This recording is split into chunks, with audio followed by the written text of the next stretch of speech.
ચલો બાળકો, તો હવે જોઈ લઈએ આગળ આપણે ચેપ્ટર નંબર 7 ની અંદર, તો કે સ્વાધ્યાયનો દાખલા નંબર 12.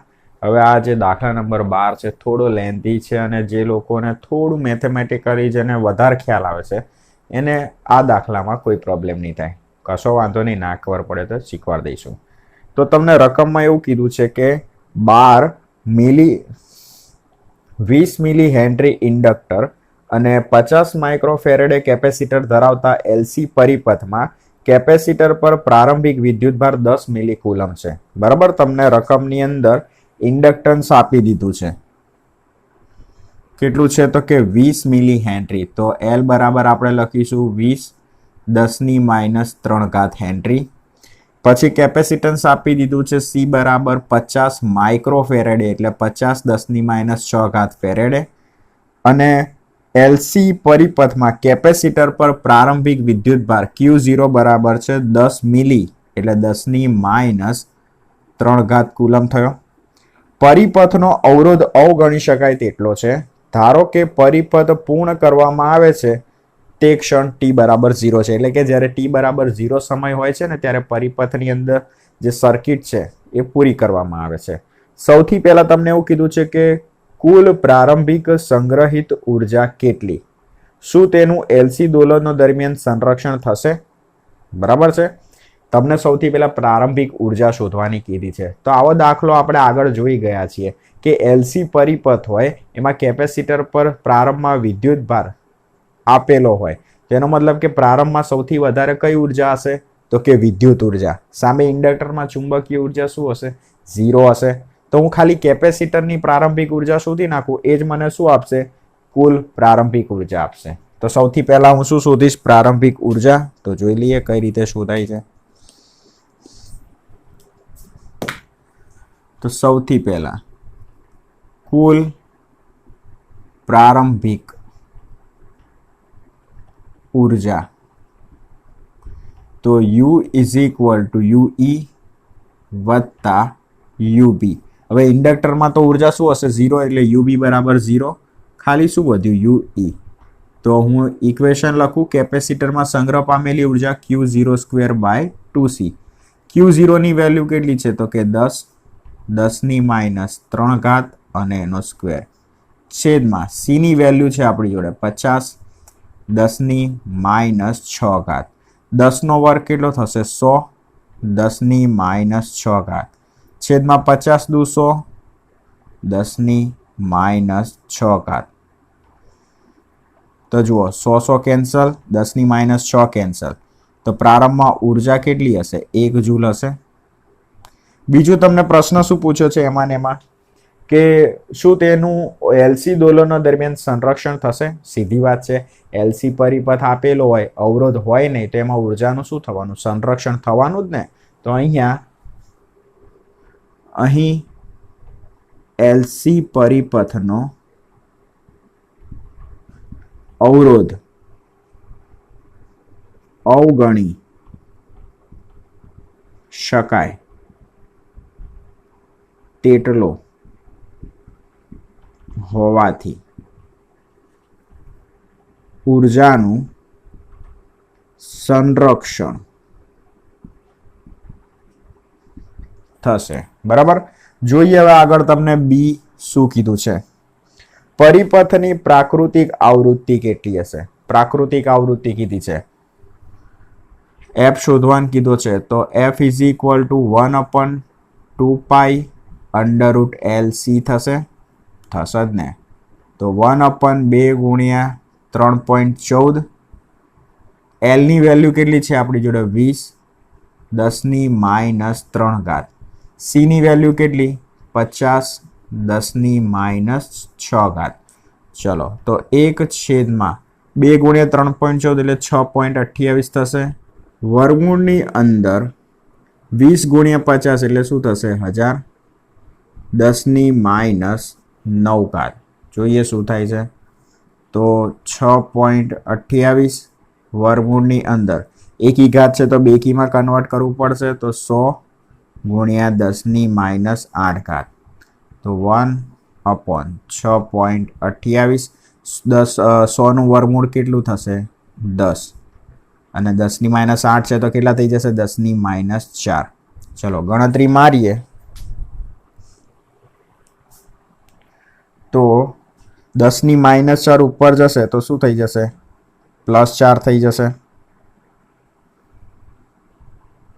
છેદમાં 6.28 ગુણ્યા 10 એટલે કેટલા થશે? 62.8. હવે 1/62.8 કરીએ એટલે કેટલા મળશે આપણને? છેલ્લે ફાઇનલ આન્સર મળશે 159 હર્ટ્ઝ. તો આ શું થઈ? પ્રાકૃતિક આવૃત્તિ. 1/62.8 કરો ગુણ્યા 10⁴ કરો એટલે તમને શું મળી જશે? 159. જોઈએ હવે તમને સીમાં શું કીધું છે. કયા સમયે સંગ્રહિત ઉર્જા સંપૂર્ણપણે વિદ્યુત ઉર્જા રૂપે હશે? તમને આ પ્રશ્ન એ કર્યો છે કયા સમયે કેપેસિટરની અંદર સંપૂર્ણપણે વિદ્યુત ઉર્જા હશે. હવે કેપેસિટરની અંદર જો સંપૂર્ણપણે વિદ્યુત ઉર્જા હોય તો સામે ઇન્ડક્ટરમાં સંપૂર્ણપણે ઉર્જા શું હશે? 0 હશે. કેમ કે બધી ઉર્જા કેપેસિટરમાં હોય તો પછી ઇન્ડક્ટરની અંદર ઉર્જા શું થાય? 0 થાય. એટલે તમારે હવે એવો સમય શોધવાનો છે, એવા સમયે શોધવાનું છે કે જે સમયે કેપેસિટર પર ઉર્જા સંપૂર્ણપણે કઈ હોય? વિદ્યુત ઉર્જા જ હોય. તો હવે તમારે એની વાત કરવાની. તેના માટે શું કરીશું? આપણે ધારી લઈએ કે ભાઈ કેપેસિટરનો વિદ્યુત ભાર કેટલો છે, બરાબર છે? એ પહેલા આપણે ધારી લઈએ. તો સૌથી પહેલા આપણે એવું ધારી લઈએ કે કેપેસિટરમાં સંપૂર્ણપણે વિદ્યુત ઉર્જા હોય ત્યારે એના ઉપરનો વિદ્યુત ભાર કેટલો હશે, બરાબર? તમને અહીંયા પહેલા લખી નાખીએ પ્રશ્ન. કયા સમયે સંગ્રહિત ઉર્જા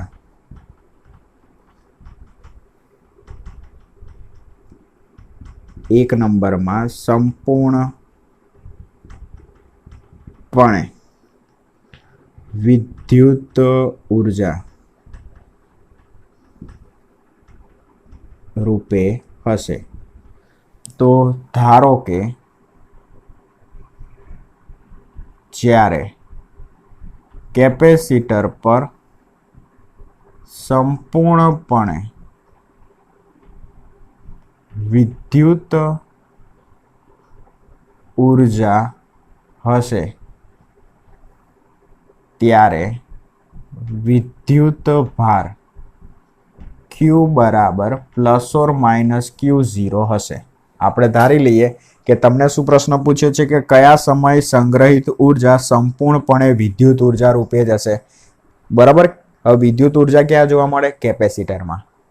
હવે સંપૂર્ણપણે વિદ્યુત ઉર્જા હોય તો સામે ચુંબકીય ઉર્જા શું થાય? ઇન્ડક્ટરમાં 0. તો આપણે એવું ધારી લઈએ કે ધારો કે જ્યારે કેપેસિટર પર સંપૂર્ણપણે વિદ્યુત ઉર્જા હશે ત્યારે વિદ્યુત ભાર કેટલો હશે? Q બરાબર ±Q0 તથા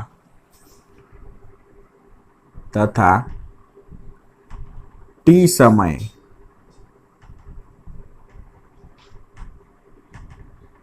LC પરિપથનો વિદ્યુત ભાર Q બરાબર Q0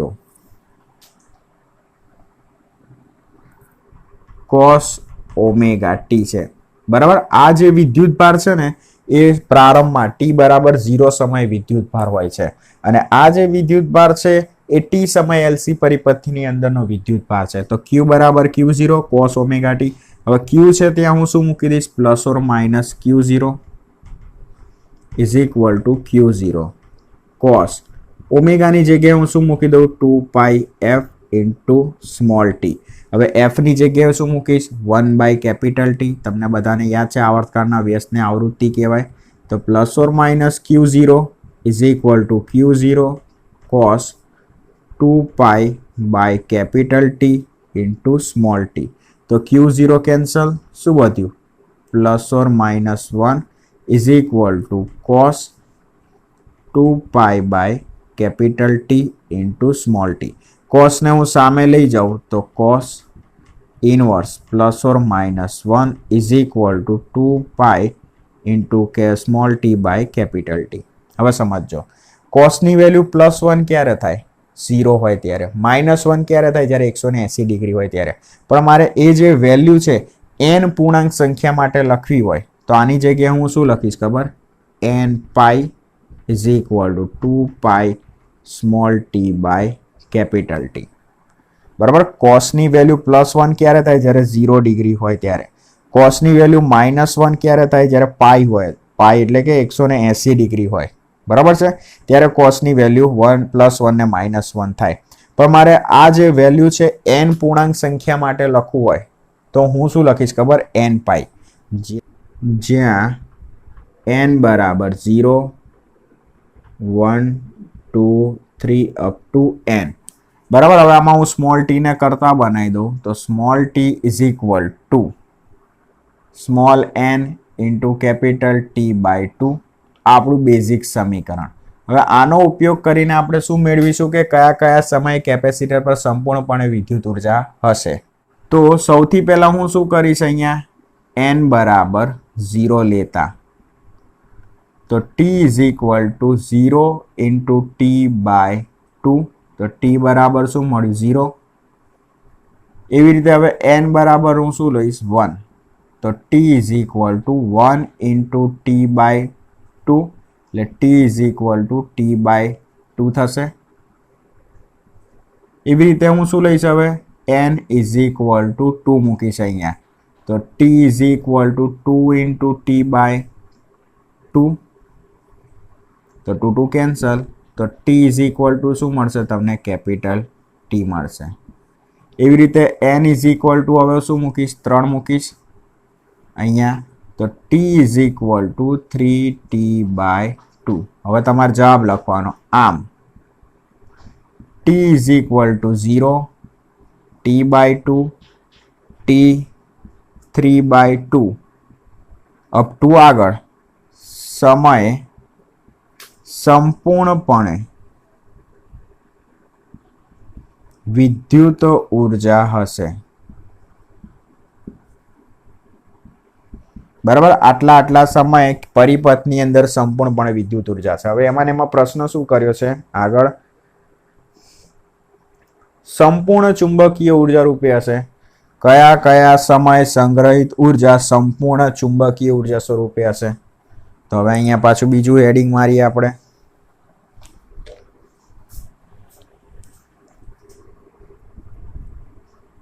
કયા સમયે સંપૂર્ણ ચુંબકીય ઉર્જા સ્વરૂપે હશે. બરાબર છે. હવે આપણે ચુંબકીય ઉર્જા, જેવી રીતે આ સમયે ચુંબકીય ઉર્જા, જેવી રીતે આ સમયે સંપૂર્ણપણે વિદ્યુત ઉર્જા હતી, એવી રીતે કયા કયા સમયે સંપૂર્ણપણે ચુંબકીય ઉર્જા હશે એ આપણે મેળવીએ. તો તમે થોડું બીજું વાપરો કે ભાઈ જ્યારે સંપૂર્ણપણે વિદ્યુત ઉર્જા હોય ત્યારે કેપેસિટર પર વિદ્યુત ભાર આટલો હોય. હવે માની લો કે સંપૂર્ણપણે ચુંબકીય ઉર્જા હોય તો આ વિદ્યુત ભાર શું થાય? 0 થાય. તો જુઓ, જો સંપૂર્ણપણે ચુંબકીય ઉર્જા સંગ્રહ પામેલી હોય તો વિદ્યુત ભાર Q બરાબર શું થાય? 0 હોય. હવે આપણી જોડે t સમય વિદ્યુત ભારનું સમીકરણ છે. t સમયે LC પરિપથનો વિદ્યુત ભાર Q બરાબર Q0 cos, ડાયરેક્ટ હું અહીંયા લખું તો 2 by capital T into small t. હવે Q ની જગ્યાએ હું શું મૂકી દઉં? 0. તો 0 is equal to Q0 cos 2 by capital T into small t. Q0 સામે જાય તો પણ શું રહે? 0 cos 2 by capital T into small t. cos સામે જાય તો cos inverse of 0 is equal to 2 by capital T into small t. cos ની વેલ્યુ 0 ક્યારે થાય? જ્યારે 90 એટલે કે π/2 હોય ત્યારે, 3 π/2 હોય ત્યારે. આ બે વેલ્યુ દરમિયાન cos ની વેલ્યુ શું થાય? 0 થાય. તો અમારે n પૂર્ણાંક સંખ્યા માટે લખવું હોય તો કઈ રીતે લખાય? તો જુઓ, 2n + 1 π/2 બરાબર. જેવી રીતે આપણે n પૂર્ણાંક સંખ્યા માટે આ ઇક્વેશન લખ્યું હતું ને n પાઈ, કે જ્યારે પાઈ કોસની વેલ્યુ +1 ને -1 થાય, એવી રીતે કોસની વેલ્યુ 0 ક્યારે થાય n પૂર્ણાંક સંખ્યા માટે? તો 2n + 1 π/2 = 2π/T × સ્મોલ t. પાઈ કેન્સલ. ચલો આને હું કરતા બનાવું t ને, તો t = 2n + 1 T/4. આ આપણું બેઝિક ઇક્વેશન. હવે આપણને ખબર છે કે સ્મોલ n બરાબર શું થાય? જ્યાં સ્મોલ n બરાબર 0, 1, 2, 3 અપ ટુ n. સૌથી પહેલા હું શું મૂકીશ? t બરાબર 0 મૂકીશ. તો અહીંયા હું 0 મૂકી દઉં તો આખું આ પદ શું થઈ જશે? 0, 0 + 1 એટલે 1 T/4. તો તમને શું મળશે? t = T/4. એવી રીતે t = હવે હું 1 મૂકીશ. અહીંયા 1 મૂકીએ તો શું વધશે? 2 + 1 × T/4. તો 3T/4 થશે. એવી રીતે t = 2 લેતા અહીંયા હું 2 મૂકી દઉં તો 2 દુ 4, 4 + 1 5 એટલે 5T/4 થશે. 5T/4. પછી t = 3 લઈશ. અહીંયા 3 મૂકીએ તો 3 દુ 6, 6 + 1 7 એટલે 7T/4 થશે. એટલે લખવાનું આમ t બરાબર T/4, 3T/4, 5T/4, 7T/4 up ટુ આગળ સમય સંપૂર્ણ ચુંબકીય ઉર્જા હશે. બરાબર. હવે જોઈએ આગળ તમને શું કીધું છે. ઇન્ડક્ટર અને કેપેસિટર વચ્ચે કયા કયા સમય કુલ ઉર્જા સમાન રીતે વહેંચાશે?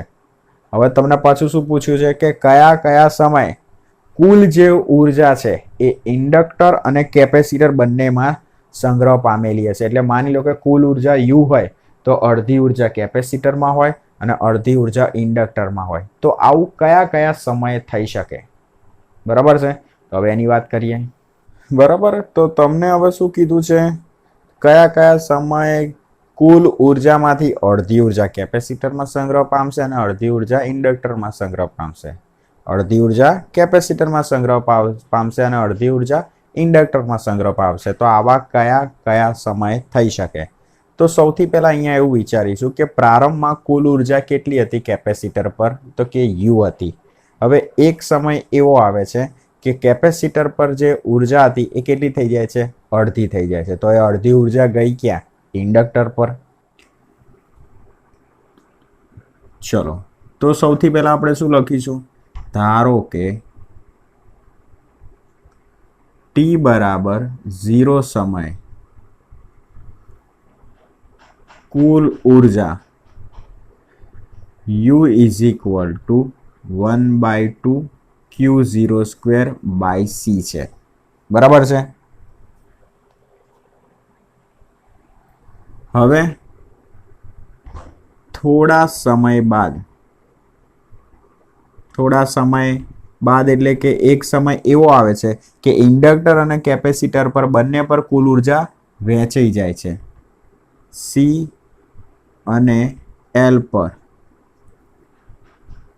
કુલ ઉર્જા વહેંચાઈ જાય છે.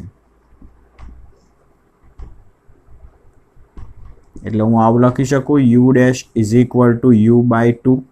બરાબર. કેપેસિટર પર આટલી ઉર્જા હશે, ઇન્ડક્ટર પર આટલી જ ઉર્જા હશે. હવે U' એટલે હું શું લખીશ? 1/2 Q²/c = 1/2 અને U ની વેલ્યુ છે આપણી જોડે 1/2 Q02/c. તો 2 કેન્સલ, c કેન્સલ. તો તમને શું મળ્યું?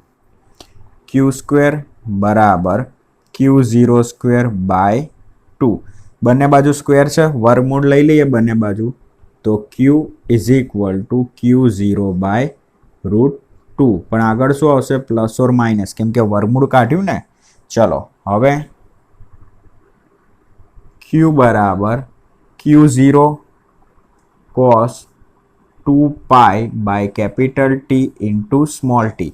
હવે ક્યુની જગ્યાએ હું આ વેલ્યુ મૂકી દઉં તો plus or minus Q0/√2 is equal to Q0 cos 2π/T into small T. ચલો તો Q0 કેન્સલ, શું વધ્યું plus or minus 1/√2 is equal to cos 2π/T into small t. હવે કોસને હું સામે લઈ જાઉં તો cos inverse of plus or minus 1/√2 is equal to 2π/T into small T. ચલો હવે કોસની વેલ્યુ +1/√2 ક્યારે થાય, કોસની વેલ્યુ -1/√2 ક્યારે થાય? તો જ્યારે π/4 હોય ને ત્યારે શું થશે +1/√2 થશે અને -π/4 હશે તો શું થશે -1/√2 થશે.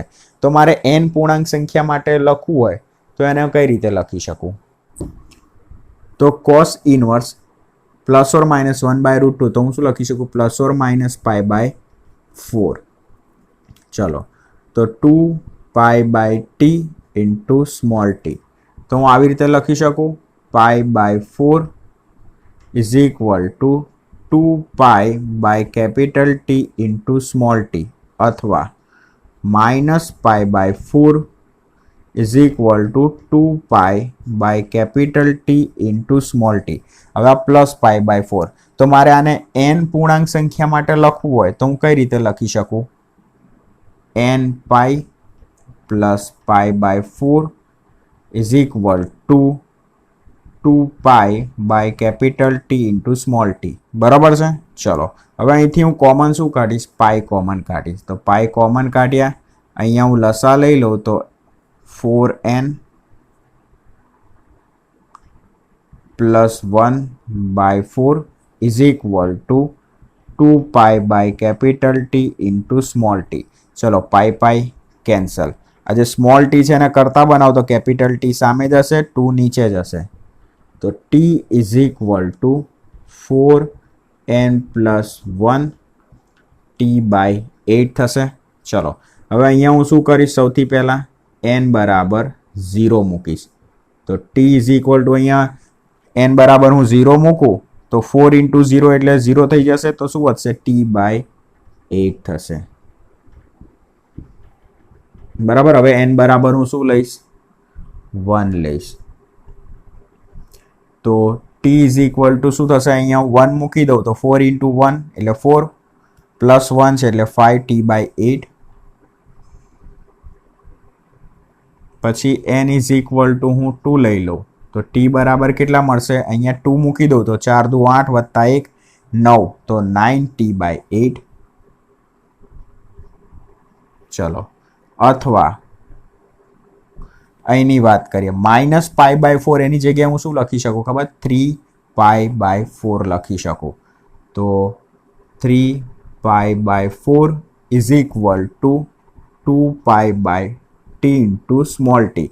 હવે આ જે વેલ્યુ છે મારે n પૂર્ણાંક સંખ્યા માટે લખવું હોય તો nπ + 3π/4 is equal to 2π/T into small t.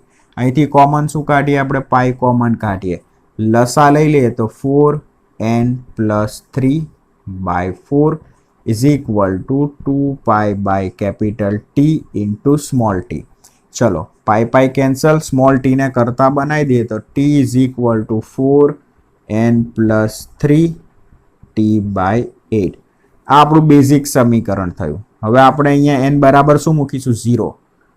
તો n બરાબર 0 લેતા તો t બરાબર શું થશે, આ પદ 0 થઈ જશે, 3t/8 વધશે.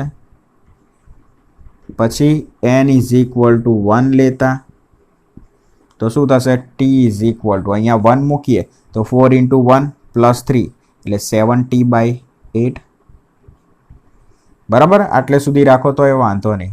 આમ t બરાબર ટી બરાબર T/8, 3T/8, પછી 5T/8, પછી આ 7T/8, પછી 9T/8 અપ ટુ આગળ સમયે કુલ ઉર્જા એ L અને C વચ્ચે વહેંચાઈ જશે. બરાબર. આ જે અલગ અલગ સમય છે ને, આટલા સમય એટલે કે T/8 સમય શું થશે? ઇન્ડક્ટર પર ઉર્જા U/2 થઈ જશે, કેપેસિટર પર ઉર્જા U/2. પછી શું થશે? થોડા સમય બાદ 3T/8 સમય હશે, ત્યારે ફરીથી ઇન્ડક્ટર પર U/2 ઉર્જા, કેપેસિટર પર U/2. એવી રીતે અલગ અલગ સમય છે કે જ્યારે જે કુલ ઉર્જા છે એ ઇન્ડક્ટર અને કેપેસિટરની વચ્ચે વહેંચાઈ જશે. હવે જોઈએ આગળ શું કીધું છે. તો છેલ્લા પ્રશ્નમાં એવું કીધું છે કે જો આ પરિપથમાં એક અવરોધ દાખલ કરવામાં આવે તો છેલ્લે કેટલી ઉર્જા ઉષ્મા રૂપે વ્યય પામશે?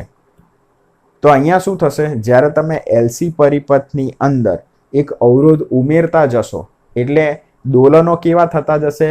વિદ્યુત ભારોના અવમંદિત દોલનો થતા જશે. અવમંદિત દોલનો એટલે શરૂઆતમાં દોલનો મોટા મોટા હોય, પછી ધીરે ધીરે દોલનો શું થતા જાય? નાના થતા જાય. એટલે છેલ્લે શું થઈ જશે? સંપૂર્ણપણે ઉર્જા 0 થઈ જશે. ખ્યાલ આવે છે? તો એનો જવાબ તમારે થોડો જાતે લખી નાખવાનો. એટલે હવે તમને શું કીધું છે 13મા દાખલામાં? 240 વોલ્ટ 50 હર્ટ્ઝના એસી સ્ત્રોત સાથે 0.50 હેનરી ઇન્ડક્ટન્સ ધરાવતી કોઇલ અને 100 ઓહ્મનો અવરોધ જોડેલ છે. કોઇલમાં મહત્તમ પ્રવાહ કેટલો? જ્યારે કોઇલ શબ્દ વાપરવામાં આવે એનો મતલબ એ શું છે? ઇન્ડક્ટર છે. તમને અહીંયા ઇન્ડક્ટરની વાત કરેલી છે. તો સૌથી પહેલા રકમમાં જે વેલ્યુ આપી છે લખી નાખીએ. તો 13 નંબરનો દાખલો છે. એસી પ્રાપ્તિ સ્થાનનો વોલ્ટેજ તો VRMS is equal two 240 volt. આવૃત્તિ કેટલી આપી છે? 50. તો F બરાબર આપણે અહીંયા લખીએ 50 હર્ટ્ઝ. અને એ પછી ઇન્ડક્ટન્સ આપી દીધું છે 0.50 હેનરી. એ પછી અવરોધ આપી દીધો છે R બરાબર 100 ઓહ્મ. સૌથી પહેલા તમને શોધવાનું શું કીધું છે? કોઇલમાં મહત્તમ પ્રવાહ એટલે કે IM શોધવાનો કીધો છે. બરાબર છે. તો પ્રવાહ મહત્તમ શોધવું હોય તો વોલ્ટેજ કેવો જોઈએ? મહત્તમ જોઈએ. તો પહેલા તો બેઝિક ઇક્વેશન લખીએ. તો IM is equal two VM/Z, પરંતુ VRMS ઇઝ ઇક્વલ ટુ શું થાય? VM/√2 થાય. VM ને કરતા બનાવી દઈએ તો VRMS ઇન્ટુ √2 તથા Z is equal two √R² વત્તા XL માઇનસ XC નો હોલ સ્ક્વેર. પરિપથ કયો છે? L અને R આપી દીધેલ છે ને, C નથી.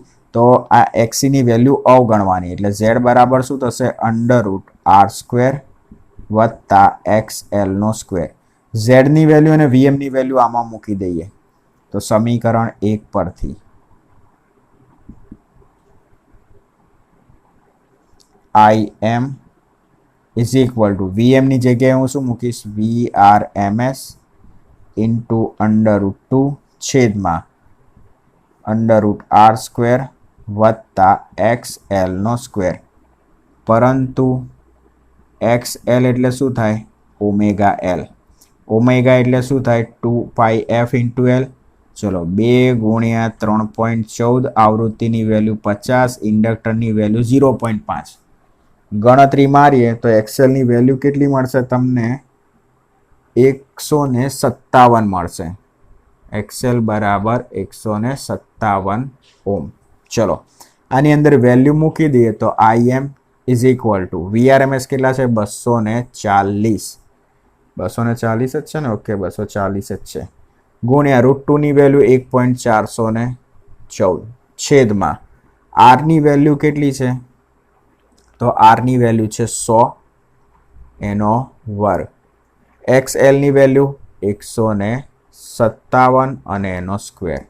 ચલો તો 240 ગુણ્યા 1.414 વર્ગમૂળની અંદર 100નો વર્ગ કેટલો થશે તો આપણને આવડે ને 10,000 થશે, વત્તા 157નું વર્ગ કેટલો થશે તો 24,649, 240 ગુણ્યા 1.414, તો વર્ગમૂળની અંદર 10,000 વત્તા 24,649 કરીએ અને એનું વર્ગમૂળ કાઢીએ. 10,000 વત્તા 24,649નો સરવાળો કરો ને એનું વર્ગમૂળ કાઢીએ તો છેલ્લે તમને એ વર્ગમૂળ સહિત જવાબ કહું તો 186.14. આખાની ગણતરી મારીએ તો મહત્તમ પ્રવાહ કેટલો થશે? કેલ્સીનો ઉપયોગ કરીએ 1.82 એમ્પિયર થશે. એકદમ ઇઝી, તમે કેલ્ક્યુલેટરનો ઉપયોગ કરીને આ બધી ગણતરી કરી શકો. જોઈએ હવે તમને શું કીધું છે, મહત્તમ વોલ્ટેજ અને મહત્તમ પ્રવાહ વચ્ચે સમય તફાવત કેટલો હશે? સમય તફાવત ડેલ્ટા ટી શોધવાનું છે. તો સૌથી પહેલા સમય તફાવતનું ઇક્વેશન તમને આવડવું જોઈએ. તો સમય તફાવત delta t is equal two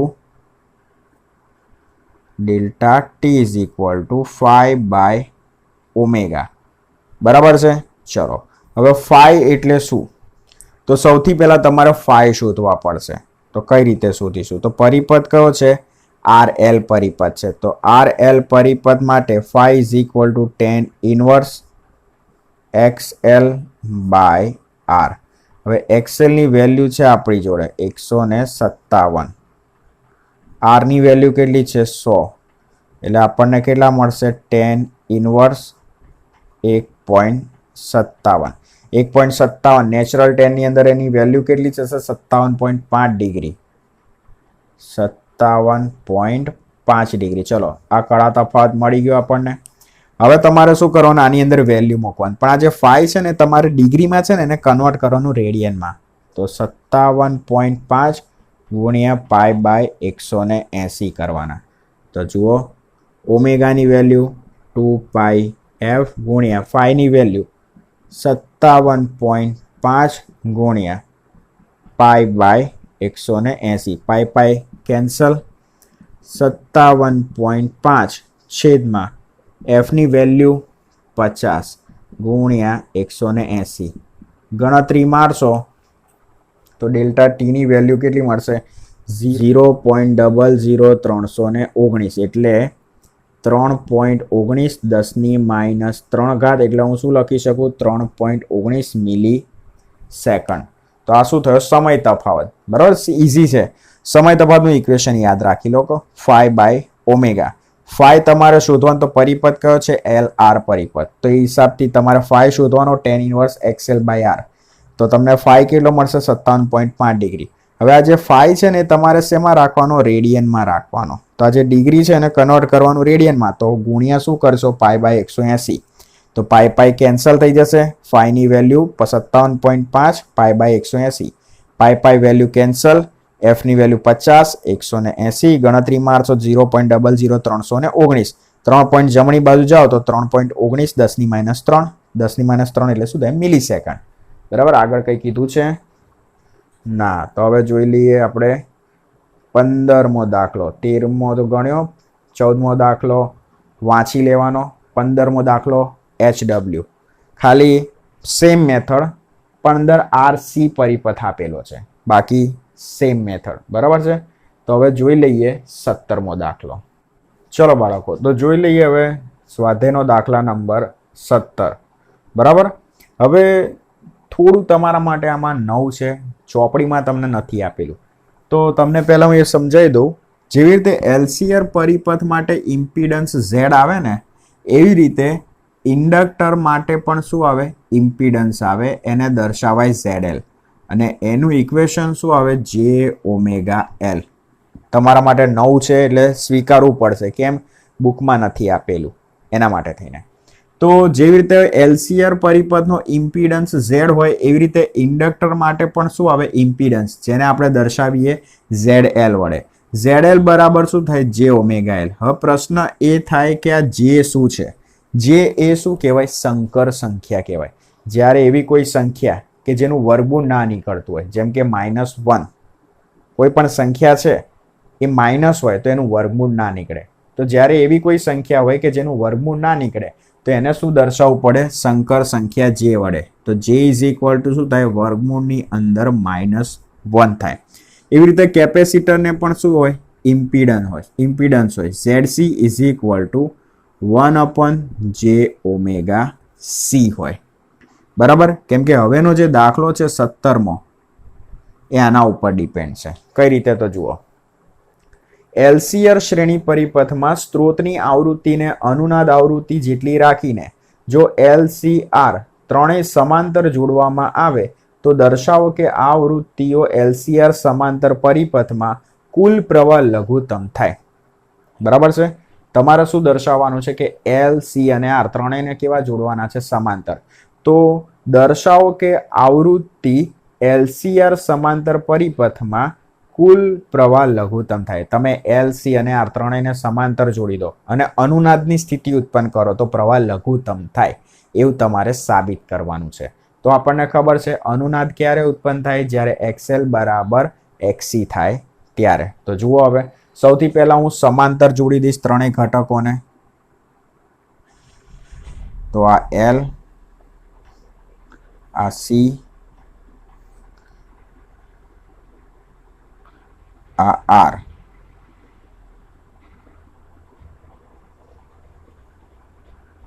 અને આપણો AC પ્રાપ્તિ સ્થાન. બરાબર? L, C અને R. હવે હું શું કરીશ? પરિપથ માટે કુલ ઇમ્પિડન્સ નું સમીકરણ લખીશ. જો L, C અને R ત્રણેય શ્રેણીમાં હોય તો આપણે શું કરીએ છીએ? R વત્તા XL વત્તા XC કરીએ છીએ. ત્રણેયનો સરવાળો. ક્યારે? જ્યારે LC અને R શ્રેણીમાં હોય ત્યારે. તો અહીંયા લખવાનું, અહીં R ઇન્ડક્ટરનો ઇમ્પિડન્સ ZL, કેપેસિટરનો ઇમ્પિડન્સ ZC, ZL ZC સમાંતરમાં હોવાથી પરિપથનો ઇમ્પિડન્સ કેવો? કુલ ઇમ્પિડન્સ. તો 1/Z is equal to 1/R plus 1/ZL વત્તા 1/ZC, જ્યાં ZL બરાબર શું થશે? j⍵L. ZC બરાબર શું થશે? 1/j⍵c. આ બે વેલ્યુ છે ને અહીંયા મૂકી દઈએ. તો 1/R વત્તા 1/j⍵c વત્તા 1/ZC ની જગ્યાએ 1/j⍵c એટલે 1/j⍵c. છેદનો છેદ અંશમાં જશે તો 1/R વત્તા 1/j⍵c વત્તા j⍵c. હવે અહીંયા જે છે ને છેદમાં, તો અહીંયા હું જે વડે ગુણીશ, જે વડે ભાગીશ. તો 1/R પ્લસ જે છેદમાં j² ⍵c વત્તા j⍵c. સોરી બાળકો, અહીંયા શું આવશે? j⍵L આવશે. બરાબર છે? ભૂલચૂક લેવી દેવી. ચલો, પરંતુ જે બરાબર શું થાય? વર્ગમૂળની અંદર -1 થાય. બંને બાજુ સ્ક્વેર કરું તો j² બરાબર શું થશે? -1. તો અહીંયા જુઓ, j² છે એની જગ્યાએ હું -1 મૂકી દઉં તો શું થશે? 1/Z is equal to 1/R વત્તા -j⍵c વત્તા, સોરી અહીંયા આવશે ⍵L, j⍵c. અહીંથી જે કોમન નીકળશે 1/R માઇનસ j⍵L વત્તા j⍵c. હવે શું કરીશ? બંનેમાંથી જે કોમન કાઢીશ તો 1/R વત્તા જે. હવે જે માઇનસ વાળું પદ છે પાછળ લખીશ તો અહીંયા શું આવશે? ⍵c minus 1/⍵L. આ જે વેલ્યુ મળી કોના બરાબર? Z બરાબર. હવે હું શું કરીશ ખબર? મૂલ્ય શોધીશ. એટલે કે 1/mod(z). તો એના માટે શું કરવાનું? ડાયરેક્ટ કઈ રીતે લખવાનું? આ પહેલું પદ અને આ બીજું પદ. તો જેટલા પણ પદ છે ને વર્ગમૂળની અંદર એનો સ્ક્વેર બતાવી દો. તો 1/R² વત્તા, હવે આ જે છે ને સ્ક્વેર કરો ને તો વર્ગ જે નીકળી જશે ઓમેગા સી માઇનસ 1/ωL અને એનો હોલ સ્ક્વેર. 1/z હતું એના ઉપરથી આપણે મૂલ્ય લખ્યું. હવે જુઓ મોડ ઓફ ઝેડ અને આ બંને કેવા છે? વ્યસ્ત પ્રમાણમાં છે. મોડ ઓફ ઝેડ ક્યાં છે? છેદમાં છે. √1/r² વત્તા ઓમેગા સી માઇનસ 1/ωL નો હોલ સ્ક્વેર. બંને કેવા છે? વ્યસ્ત પ્રમાણમાં. તો અહીંયા લખવાનું. હવે ઓમેગા સી માઇનસ 1 બરાબર ઓમેગા એલ અનુનાદની સ્થિતિમાં ઓમેગા સી બરાબર શું થાય? 1/ωL. 1/ωL હું સામે લઈ જાઉં તો ઓમેગા સી માઇનસ 1/ωL બરાબર 0. આ વેલ્યુ હું અહીંયા મૂકી દઉં તો આ જે જમણી બાજુની કિંમત શું થાય? ઘટી જાય. એટલે જમણી બાજુની વેલ્યુ ઘટી જાય તો સામે વ્યસ્ત પ્રમાણકમાં કોણ છે? ઇમ્પિડન્સ. તો એનું વેલ્યુ શું થાય? મહત્તમ થાય ત્યારે ઇમ્પિડન્સ નું મૂલ્ય મહત્તમ થાય. બરાબર. આ વેલ્યુ 0 થઈ જાય તો જમણી બાજુનું જે પદ છે એની વેલ્યુ શું થાય? ઘટી જાય. તો સામે ઇમ્પિડન્સ શું છે? વ્યસ્ત પ્રમાણમાં. તો એની વેલ્યુ શું થાય? વધી જાય, મહત્તમ થઈ જાય. પરંતુ I = V/Z પરથી પ્રવાહનું મૂલ્ય લઘુત્તમ થાય. હવે જુઓ ઇમ્પિડન્સ મહત્તમ થઈ ગયું તો પ્રવાહ સામે કેવો થવાનો? લઘુત્તમ થવાનો. બરાબર છે. ચલો આગળ શું કીધું છે તમને? હવે આગળ એવું કીધું છે કે સ્વાધ્યાયના 7.11 દર્શાવેલ ઘટકો અને સ્ત્રોત માટેના આવૃત્તિએ પરિપથની દરેક શાખામાં પ્રવાહનું RMS મૂલ્ય શોધવાનું છે. હવે તમારે શું શોધવાનું છે? RMS પ્રવાહ શોધવાનું છે. એટલે IRMS of R, IRMS of L, IRMS of C. આ ત્રણ વેલ્યુ શોધવાનું. પણ કઈ કિંમતનો ઉપયોગ કરીને? તો સ્વાધ્યાયનો દાખલા નંબર 7.11 છે ને એમાં જે વેલ્યુ આપેલી છે ને એનો ઉપયોગ કરીને ગણવાનું છે. બરાબર. તેમાં VRMS કેટલો હતો? VRMS હતો 230 વોલ્ટ. પછી એમાં L ની વેલ્યુ કેટલી હતી? 5 હેનરી. C ની વેલ્યુ કેટલી હતી? 80 માઇક્રોફેરાડે એટલે 10⁻6 એટલે 8. ચલો આમને આમ જ રાખો ફેરાડે. ઓકે. અને લગભગ આવૃત્તિ કેટલી હતી?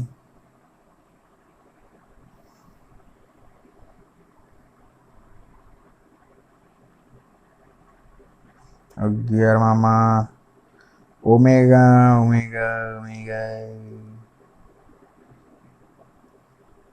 આવૃત્તિ એમાં આપણે શોધી હતી F બરાબર 7.96 હર્ટ્ઝ. ચલો હવે તમે વિચારો અવરોધ R માટે.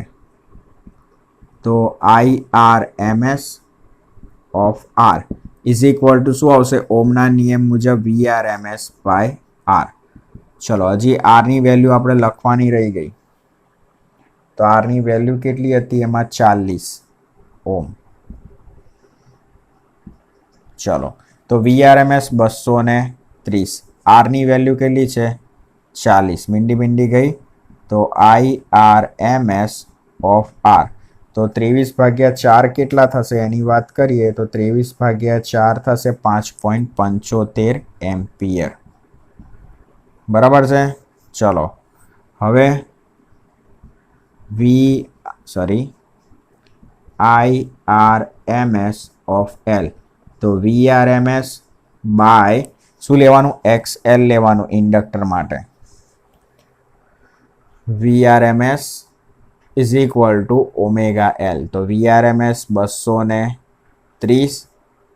ઓમેગાની વેલ્યુ 2πf તો 2 × 3.14. F ની વેલ્યુ 7.96. L ની વેલ્યુ કેટલી છે? 5. તો ગણતરી મારીએ તો તમને મળશે 0.92 એમ્પિયર. અને IRMS of C = VRMS / XC. તો VRMS XC ની વેલ્યુ શું આવશે 1/ωc છેદનો છેદ અંશમાં તો VRMS ઓમેગા સી તો VRMS ઓમેગાની વેલ્યુ 2πf ઇન્ટુ સી તો VRMS 230 2 ગુણ્યા 3.14 એફની વેલ્યુ 7.96 અને સીની વેલ્યુ છે 80 10 - 6 ઘાત તો તમને IRMS ઓફ સી કેટલા મળશે તો ગણતરી મારીએ તો એ પણ લગભગ 0.92 જ મળશે બરાબર તો અહીંયા તમારો દાખલા નંબર પૂરો થાય છે 17માં બીજા જોઈશું નેક્સ્ટ લેક્ચરમાં ઓકે